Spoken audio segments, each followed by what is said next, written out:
Fala, apaixonáticos, apaixonáticas e demais cine-espectadores. Então hoje vamos conversar aqui sobre os top 7 melhores filmes de terror dos anos 2010. Meu nome é Pedro Santana e você está assistindo Abaixo da Crítica. Bom, apaixonáticos, então hoje voltamos com mais um episódio da série em que eu falo sobre os melhores filmes dos anos 2010, claro, na minha opinião. Já tivemos aí os vídeos de melhores suspense e melhores comédias e agora vamos seguir a série com os top 7 melhores filmes de terror. E é interessante pontuar que eu não sou o maior fã de terror de todos os tempos, então realmente eu comecei a ver filmes de terror frequentemente há poucos anos, então talvez isso influencie um pouquinho a minha lista. Na posição de número 7 temos um filme que traz vibes aí muito fortes dos anos 80, com uma cinematografia que é recheada de neon e uma atmosfera bastante tensa, e um filme que combina muito bem elementos de terror com elementos de ação. Estou falando aqui de The Guest, filme estrelando Dan Stevens. The Guest é um filme bastante interessante na medida que ele mistura vários elementos diferentes de vários gêneros para entregar um filme que se aproxima da vibe de um Stranger Things da vida ou de um It, então um filme que tem aquela atmosfera um pouquinho mais nostálgica, um pouquinho mais retrô e ao mesmo tempo tem uma sensação aí de angústia e desespero ao longo da narrativa que é bastante interessante, se aproximando também de filmes como The Gift, que eu coloquei na minha lista de melhores suspenses. Então eu gosto bastante aqui de como é que o filme é estruturado para te deixar sempre tentando adivinhar o que vai acontecer na narrativa e raramente você acerta, não é um roteiro previsível de forma nenhuma. Então isso se juntando uma cinematografia bastante interessante, uma coreografia de ação e terror muito legal, nos entrega um filme que é sempre engajante, deixa vidrado por 2 horas aí assistindo a The Guest. Então super recomendo se você nunca viu. Na posição de número 6 temos um filme que foi desenvolvido em segredo por J.J. Abrams, começando aí uma série de sequências, uma propriedade bastante interessante dos anos 2000. Estou falando aqui de 10 Cloverfield Lane. Por que eu fiz o 10 com a mão? Não sei. Mas o filme é estrelando Mary Elizabeth Winstead e John Goodman, sendo uma sequência aí ao filme Cloverfield. Então, 10 Cloverfield Lane é um filme muito legal porque ele consegue explorar uma história paralela, digamos, à do filme original e consegue aí construir um universo que não depende necessariamente do seu conhecimento prévio de Cloverfield. Eu mesmo não tinha visto Cloverfield antes de ver esse filme e consegui aproveitar demais o que ele oferece. Toda a cinematografia nos traz um ar aí de claustrofobia e paranoia que é aproveitada brilhantemente pelas atuações que temos aqui, em especial a do John Goodman, que eu acho que é o grande destaque desse filme, e claro, também da Mary Elizabeth Winstead, que é uma excelente atriz. O filme tem um ritmo bastante implacável, uma direção que é super enxuta e, em geral, é um filme que é muito autocontido e, mesmo assim, tem ali algo a mais para você que é fã da saga Cloverfield. Super recomendo 10 Cloverfield Lane, ou Rua Cloverfield 10. Na posição de número 5, tivemos mais uma sequência surpresa, que foi o filme responsável pela volta do M. Night Shyamalan nas listas aí de melhores diretores das últimas décadas. Estou falando aqui de Split, ou Fragmentado, filme dirigido pelo M. Night Shyamalan, estrelando James McAvoy. Então, Fragmentado é um filme muito legal porque ele é estruturado de uma forma a ser uma sequência surpresa a um dos filmes anteriores do M. Night Shyamalan, que eu não vou falar qual que é, somente em caso você ainda não ter visto o Fragmentado, mas basicamente ele acompanha a história de um cara que tem 23 personalidades diferentes e a gente não sabe até que ponto ele tem habilidades paranormais associadas a alguma dessas personalidades. Então realmente é um filme bastante interessante, que dá muito material pro James McAvoy trabalhar em cima, e também conta com uma excelente atuação da Anya Taylor-Joy, trazendo uma ancoragem à personagem principal, que é perseguida ao longo do filme pelo Kevin, interpretado pelo James McAvoy. Então esse filme funciona em alguns níveis diferentes. Ele funciona como um suspense e um terror aí de sequestro, digamos assim, né? Se passa majoritariamente em uma só localidade, e ao mesmo tempo ele também funciona como um mistério que é resolvido pelo fato desse filme ser uma sequência a outro filme anterior, algo que só é revelado pra gente indiretamente no final da narrativa. Então realmente eu acho que Fragmentado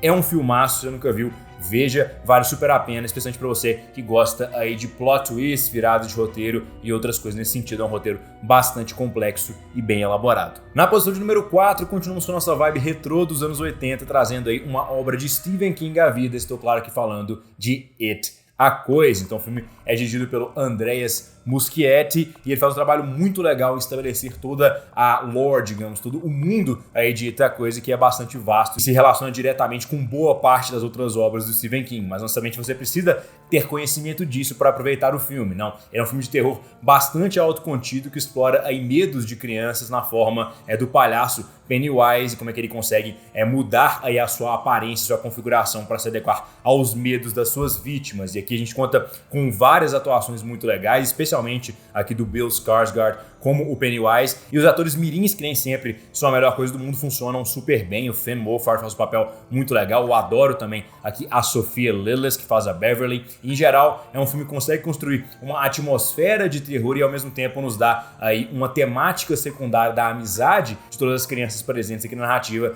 que é também bastante legal e vai gerar aí sentimentos muito fortes aos personagens principais. É o que eu acho que é muito importante em um filme de terror, você se importar com os personagens principais para que você se importe com o que está acontecendo e com os riscos que estão associados aí à ameaça principal, que no caso desse filme é o Pennywise. Então acho que isso é feito brilhantemente pelo Andy Muschietti e merece estar na lista aí de melhores terrores da década. Na posição de número 3 temos um filme que é muitíssimo bem dirigido e até hoje me deixa um pouquinho traumatizado quando eu escuto o barulho.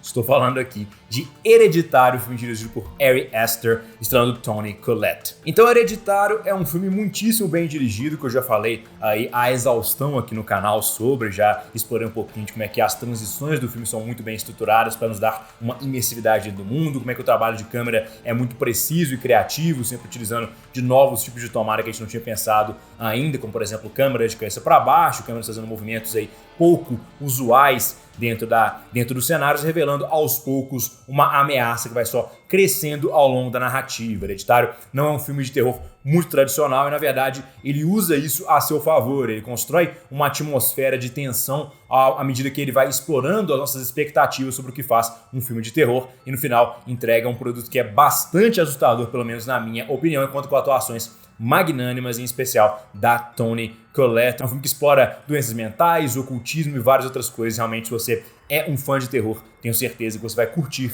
Hereditário. E se você não é, não veja não, você vai ficar sonhando com isso depois.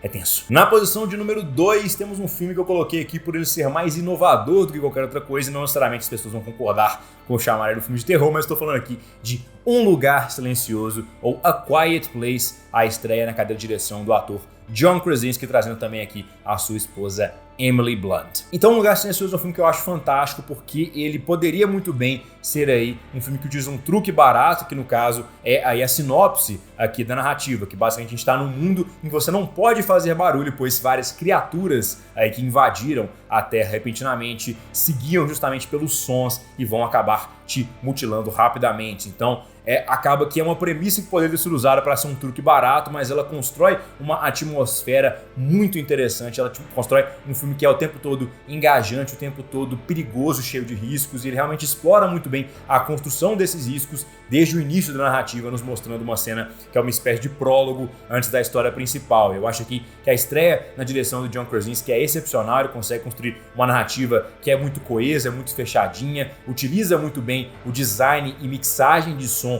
ao favor do terror e nos deixa meio que construir na nossa cabeça as questões mais tensas aí dentro da narrativa, o que é sempre muito vantajoso dentro de uma atmosfera de terror. Afinal, nada é mais assustador do que aquilo que você mesmo imagina na sua cabeça. E realmente temos, além disso aqui, uma performance extraordinária da Emily Blunt, e eu acho que ela também vai fazer um excelente papel na sequência desse filme que vem, se não me engano, ainda em 2020. Então, Um Lugar Silencioso é um filme que é super inovador, conta com atuações maravilhosas e faz uso de uma direção bastante eficiente do John Krasinski para trazer um produto que a gente nunca tinha visto anteriormente. E falando de coisas que a gente nunca tinha visto anteriormente, na posição de número 1 temos o ganhador de melhor roteiro original do Oscar de 2018, salvo engano, referente aos filmes de 2017. Estou falando aqui de Corra ou Get Out. Então, Get Out é um filme dirigido por Jordan Peele, que é um comediante que agora se aventura cada vez mais dentro do mundo do terror e acompanha a história de um jovem que vai visitar aí a família da sua namorada, mas ele descobre que o buraco é um pouquinho mais embaixo e nem tudo era o que parecia anteriormente, especialmente considerando que ele é um jovem negro e a família é branca. Então Get Out é um filme que até poderia ser raso, tem uma mensagem martelada e coisa nesse sentido, mas ele explora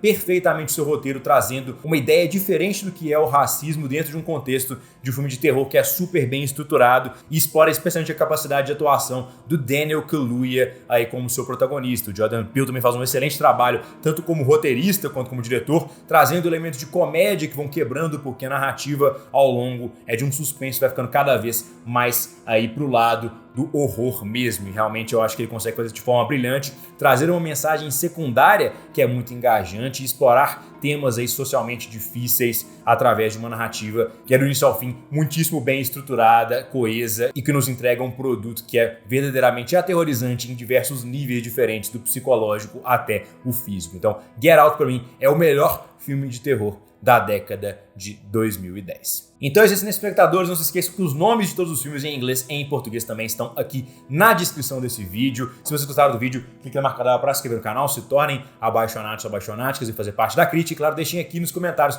o que vocês acharam dessa lista e qual é a lista de vocês aí dos top 7 melhores filmes de terror dessa década. Meu nome é Pedro Santana e até a próxima.